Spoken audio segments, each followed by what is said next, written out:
Hi, my name is Dr. John Repole, and today we're talking about pillar number 2, which is the concept of awareness.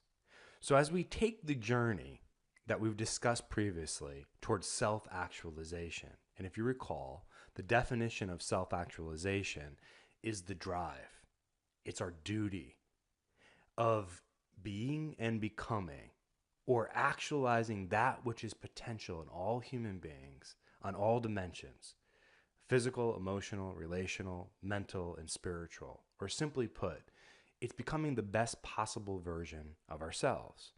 So as we take this journey, awareness allows us to shine light, right, on those areas of our life that are not serving us, those areas of our life that are just simply not working, or those areas in our life that are simply just hidden, right, from our conscious awareness. We can live in an unexamined life. We can live a life by someone else's design, a life of quiet desperation, or we can live a life by design. And that's what the concept or the idea of awareness, I hope, will allow you to do. So, as we start this discussion, right, we want to talk about awareness because in order for us to understand where we want to go, we need to know where we were currently at. Without this trusted map, it's kind of like getting in a car, right? Driving aimlessly all over town without any idea of our destination, right? And without a map, you will simply never get to the destination of our dreams. So there's a quote on the bottom here by Yogi Berra which states, if you don't know where you're going, you will end up someplace else. Now, there is a paradox because even though we find it helpful, right, to be navigated by the creation of some sort of trusty map that we can use as our North Star or guide as we go through life, we must always remember that the map is never the territory, right? The great paradox can be thought of as being and doing. So, in other words, we need a sense of direction, right? This is our doing, our achievement, our goal. But where we are at is really all that is needed, right? It's our sense of present moment being. We are, in fact, complete as we are currently in our current state of being. So nothing, I think, brings this home better than the character Dorothy, of course, in The Wizard of Oz, right? So if you recall, she traveled long distances, met many friends and foes. Along the way, she was, searching for the path that would lead her back to the safety and the security of Kansas, which was her home. But what she didn't realize was that she had been holding her peace and her salvation, right, inside of her throughout her entire journey. The only problem was that it was outside of her conscious awareness, right? We all have the power of the ruby red slippers, right, to transport us back to the inner peace and sanctity of Kansas. We don't have to go off to some mystical place, right, or seek truth in esoteric philosophies or religions. We simply need to start with looking within. So, one of the questions that we can start out asking ourselves is, do you actually feel stuck? Most of us intellectually know the exact actions and behaviors, right? Eating healthy, exercising, forgiving more, loving more, stopping smoking, etc., that we need to implement, right, in order to move our life in a direction towards optimal health. The problem, right, however, is that knowledge is not enough. Most of us find it hard to connect the necessary thoughts, emotions, feelings, and so forth in order to achieve the results and outcomes that we desperately desire. So you can say, yes, yeah, I've heard all of this before. However, I would ask a follow-up question. If you heard all of this before, why then are your behaviors and actions still incongruent with your dreams and desires? Right? So simply put, a lot of times common sense is just not common practice. To create the life we desire, I believe we need to go from a sorry state of intellectually wanting to some sort of a higher manifest realm of actually deciding. We don't want to wait some day.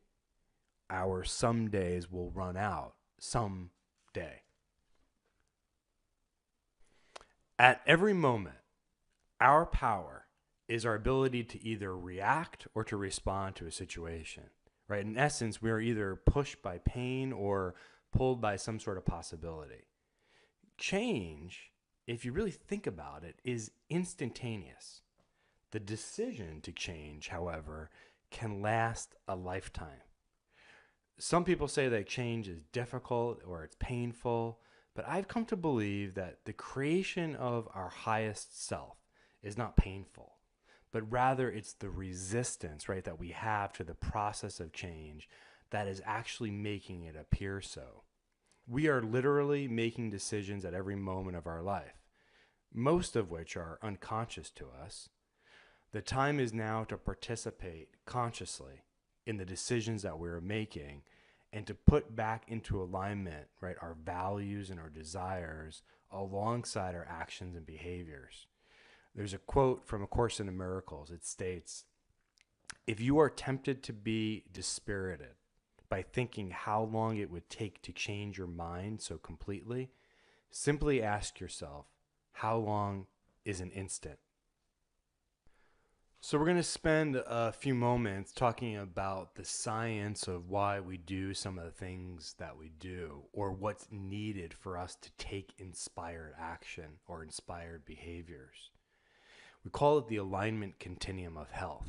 And it reminds me of a story of a woman who was in India who was extremely upset because no matter what she did, her son was just addicted to sugar. So they traveled long distances by foot for a few days so that she could take her son to see his hero, Mahatma Gandhi. So she approached the great leader respectfully and said, "Sir, my son eats way too much sugar and it's not good for his health. Please, advise him to stop eating it." So Gandhi listened to the woman carefully and spoke, and he said, "Both of you go home and come back in 2 weeks." So the woman, the mom, looked really perplexed and was just wondering why he just didn't tell the boy to stop eating sugar. Anyway, she did what he said, and 2 weeks later, they returned again. The boy was in hand. Gandhi motioned for them to come forward. He looked directly at the boy and quickly said, "Boy, you should stop eating sugar. It's not good for your health." The boy nodded and promised he would not continue this habit any longer. So the boy's mom then turned to Gandhi and asked, "Why didn't you tell him that 2 weeks ago when I brought him here to see you?" And then Gandhi smiled and said, "2 weeks ago, I was still eating sugar myself." The whole point, right? In order for us to actually create habits, they have to come from inspiration and they have to have some level of alignment. So, what exactly is the alignment continuum? Or what are we wanting to align? And the way I think about it is we're wanting to align our soul's awareness, our soul's peace of non attachment, our mind's attention. So, in other words, what we want to put our attention and focus on, our heart's intention, and ultimately, these will drive us to create inspired actions and behaviors that the body will take. And that's the definition of inspiration. It means to be in spirit. So we're in inspired action through having this soul's purpose or soul's awareness in a complete alignment. So a divine energy source, say, pours into our body. It sparks our physiology, our brain to function, our heart to pump, or simply we're alive. This in turn sets energy in motion, which is what we refer to as emotions, right? The rumbling of our tummy, an increase in our breathing or respiration, an increase in heart rate, and so on. Once our emotions become saturated, right, with our thoughts, we label our emotions feelings, which then in turn lead to a host of consciously or unconsciously driven actions and behaviors, which then will lead to our outcomes and results. So it's important to remember that this continuum, right, is not necessarily linear, but rather it's bidirectional. And it's hard to sometimes truly pinpoint cause and effect. For example, our emotions affect our thoughts, and our thoughts affect our emotions. Thus, right, treatment should be designed to address the entire alignment continuum. We're now going to talk about a concept which I believe is like an aha moment for most people. It is extremely important to become aware of what our body, our physiological circuitry is doing to keep us in a habitual loop of uninspired actions and behaviors. So let's start with alignment, right? This means that our mind, our body, spirit, and so forth are all in perfect alignment. So when we make decisions, right, when we do the right thing, when we're eating healthy and exercising, our body, our emotions, our feelings are giving us biofeedback. And in essence, we feel good. When we do the wrong thing or engage in behaviors that are not healthy for us, our emotions and feelings and so forth are giving us biofeedback that we, in essence, feel bad. But now let's look at a person, right, who is out of alignment, right? This alignment continuum is really an unalignment continuum. So we see this a lot of times in most people, from extremes, say like addicts to drug addicts and alcohol addiction. But we can see this too with just plain old food because, food is a drug, right? Even sugar is a drug. So let's say that somebody is addicted to sugar. When they do the wrong thing, when they begin to engage in behaviors that are feeding the addiction, eating more sweets and desserts, they actually get rewarded. They get a hit of serotonin and dopamine, and they actually, body is telling them, biofeedback is telling them that they feel good. And actually, when they do the right thing, when they, eat a salad, say, over a cheesecake, they initially don't get that same hit of dopamine and serotonin, and their body is actually giving them biofeedback that they're not feeling as well. They would feel better if they engaged in the wrong behavior. We can look at this with one of the most common symptoms, right? Fatigue. The very antidote to fatigue is exercise. But what happens initially when people engage on an exercise program? When they do the right thing, they begin to walk again, they're not immediately getting a physiological feedback of feeling great. In fact, when they sit on the couch and they eat ice cream and they binge watch TV, they're getting more of a hit of dopamine and serotonin. And in fact, their body is signaling them to feel good. We can take a child or we can take an adult who really doesn't eat a lot of vegetables in their diet, who has a very high processed foods type diet.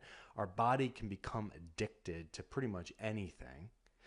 And a lot of times when we try to encourage patients who are not eating a lot of vegetables or raw vegetables to begin the process to eat more, well, when they do the right thing, a lot of times they're not rewarded.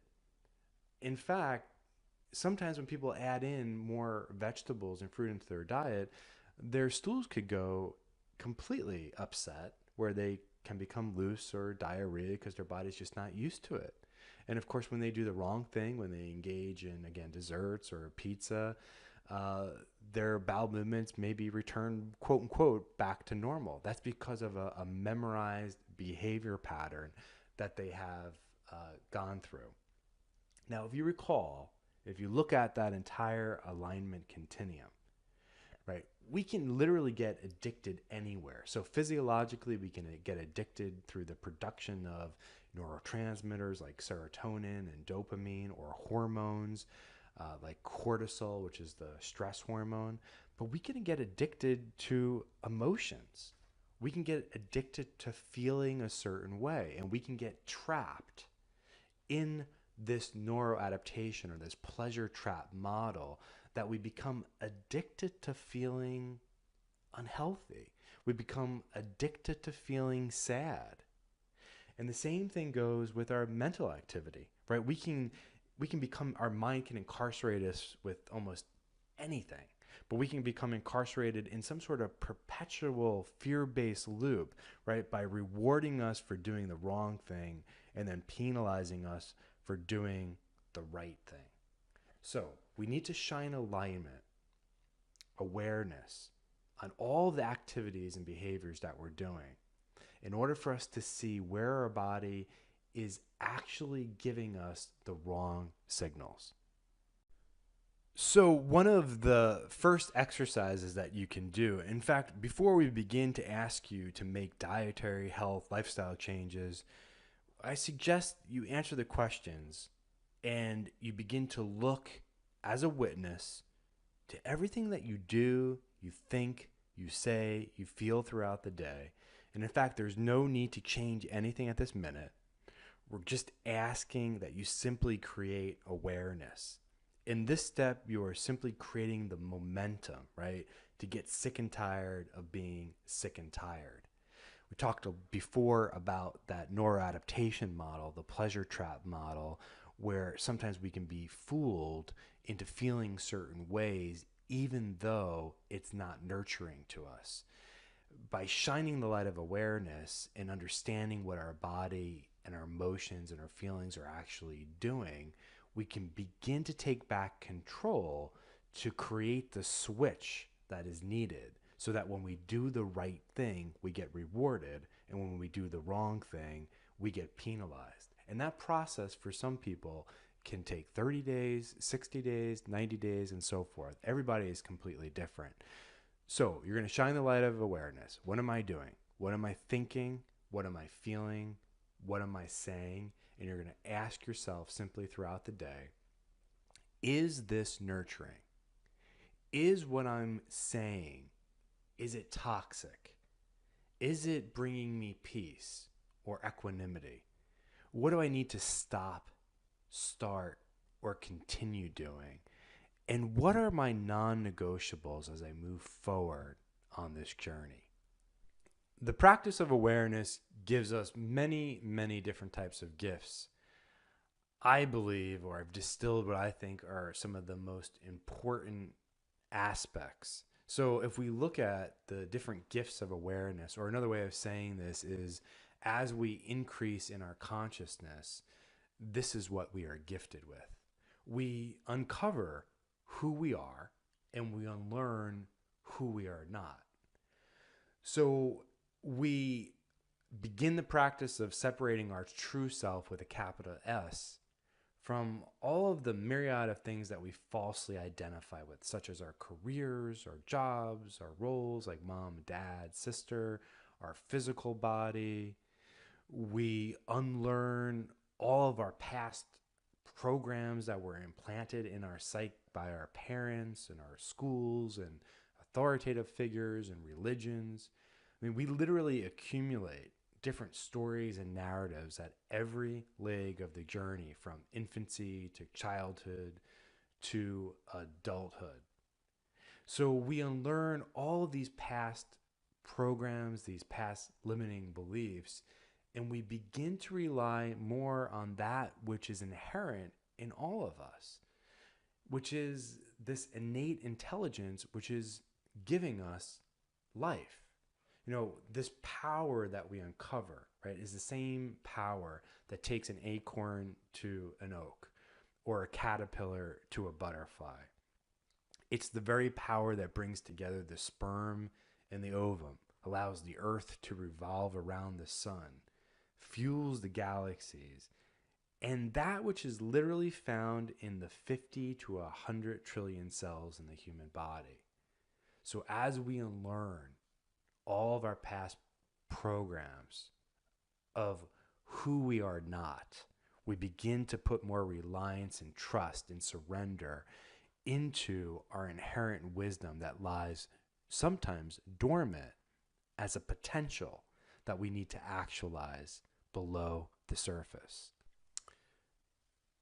The other gift of awareness is our universal purpose, or at least to contemplate what is the purpose of our existence. To me, right, the purpose of existence is what we discussed in Pillar 1. It's to self-actualize and to self-transcend. But it's important for you to have a story, a narrative, because most of how we're living has been implanted in us by other people. And again, we want to consciously take control back over our life and live a life by design. We also are gifted with our individual calling. So, okay, how are we to live with the time that we have here? And this is really embedded in the hero's journey that we discussed also in Pillar 1, which we will revisit in some of the self-discovery exercises as we go through this process. So to summarize this, the process of unlearning and uncovering can be seen as a process of removing the blocks or the interferences, right? Unlearning to that which is there awaiting expression, which is the uncovering process.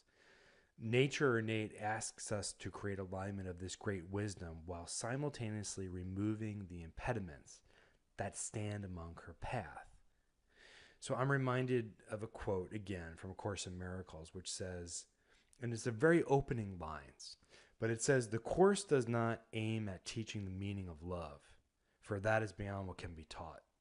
It does aim, however, at removing the blocks to the awareness of love's presence, which is your natural inheritance. The opposite of love is fear, but what is all-encompassing can have no opposite." In other words, we can summarize all of this quite simply, and what I would say is poetic, that we literally unlearn fear and all the associated habituated patterns, physiological and emotional and behaviors that we're participating in.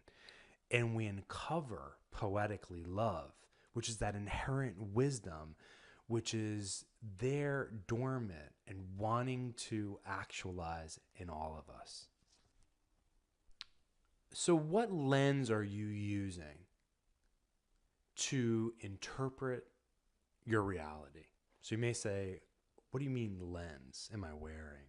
Well, if you were to take all the belief structures, all the cultural indoctrinations, all the political affiliation, Democrat, Republican, you can think of them as analogous to lenses or the glasses that we wear. And for some people, these glasses are literally hidden from their conscious awareness. In other words, we wear glasses, we hold on to certain beliefs, and we look through them to interpret and create our reality. Awareness is about bringing these lenses into our consciousness, right? So this would be analogous to looking at or taking off our glasses rather than being so rigid that we're only looking through them. Right? This is the classic tale between two fish in the ocean, one who is aware and the other who is not. The aware fish asks the other fish, "How's the water?" And the unaware fish looks perplexed and asks, "What water are you talking about?" So why is it important to understand the lens that we are using to interpret reality? Well, scientists have said we have anywhere from 20,000 to 80,000 thoughts a day. The number is not important. The next two facts are, about 90%, some say, are negative. All these thoughts, 90% of them are negative, and about 90% of them have been implanted in us, meaning they're not even original thoughts. They've been given to us through cultural indoctrination. So the lens that you're using is made up from other people's thought system. So if you don't have conscious awareness of the lens that you're using, you're going to go down the path that society and culture has told you to travel, right? So we want to shine the light of awareness so that way we're not going to live a life by someone else's design. And for some people, they're doing this without even knowing it. We all wear colored lenses for reality, either consciously or unconsciously.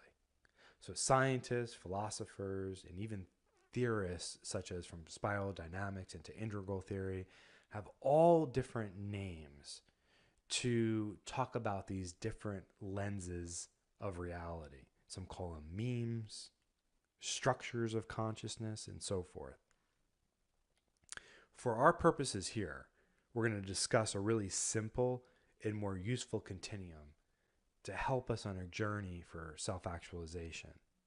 So I'm going to go over these 4 different lenses. And what I want you to do is just kind of keep in mind whether or not sometimes you use a certain lens depending on the circumstance, such as a lens for your work life and a lens for your home life and so forth. So we'll start first with victim consciousness. So this one is where we really live a life by someone else's design, right? Life is viewed as fearful. We project our internal reality to the outside world. We live as habituated machines, and we live as prisoners of our circumstances. So, people say, I have no time. I work too long. Everything in life is working against me. Victims of my inheritance. I have a family history of diabetes. We have no control over our health. You'll oftentimes see these people carry their diagnoses like a badge of honor. So it's here where life's relationship is one of survival, right? Our to-do list is literally managing us. A rational consciousness or a lens of reality is where we begin to question our inherited culture viewpoints of the world, our religion, our leaders, what we learned in school, how we are to live life, what is the meaning of all this monotony. Do I have certain potentials that are lying dormant within me that can be actualized? We begin to see that we're not living a life by design. We are witnessing our life, but not necessarily at this particular moment are we doing anything about it. But we are being pulled, right, by a greater potential, right? That potentiality that exists, that's wanting to actualize the acorn. We're beginning to be pulled by it. Then we have a type of co-creator consciousness. In this lens, we make a monumentous leap forward, right? We're not only witnessing and questioning our current life, but we are literally taking action in creating a life by design, right? Our internal world shifts. We in turn begin to change who we thought we were capable of becoming. And we begin to understand that we are not victims, but we are rather participants, possessing co-creative powers to actualize these potentials. We begin to manage life's priorities rather than our to-do list. A Course in Miracles states, the Holy Spirit, which is our soul, cannot do for us what he cannot do through us. So it is here where life's relationship is one of truly living. And then lastly, there's what's referred to as unity consciousness. And this lens of reality is what we discussed in Pillar 1. This is that cosmic consciousness. We recognize that we are a whole, which is part of another whole. We begin to understand that giving is receiving, and that doing good in the world is synonymous with doing good for us. Fear turns into love, and we begin to view everything as either love or a call for love. We begin to see the interconnectedness. We are no longer victims. We are no longer questioning. We are participating and savoring the experience that life has to offer us. We now come to self-discovery exercise section. If you're watching this video on some of the various social platforms, You just have to go to our website and download the free self-discovery awareness worksheet. If you're watching this through one of our e-courses, it should be attached right below this video in a PDF file. The self-discovery exercises is an opportunity for you to introspect. It's an opportunity to give you the gifts of awareness that we talked about on the previous slide. It's also about creating the life that you desire and the life by design. One of the things that I think is really important is that we always ask our patients to do these self-reflective exercises on the beginning of the journey. Because when you begin the process of creating dietary and lifestyle habits, if you think of this journey as deprivation, right? You have to give up certain foods, and now you have to start engaging in healthier behaviors that are taking away time from other places. If you think of it as deprivation, you 100% will fail. If you think of it as life-giving, you will succeed. So it's a mind game, because it's not sometimes strong enough to be consistent with diet and lifestyle changes just because you want to lose weight, just because you want to get your blood sugar down. But it becomes extremely helpful when you have the creation of a North Star, because you want to be the best mom or dad possible, or the best version of yourself. You want to be alive to see your grandkids. It becomes so much easier to choose the salad over the hamburger. So allow these exercises an opportunity for introspection and self-exploration of where you currently are, and a map to show you where you want to be.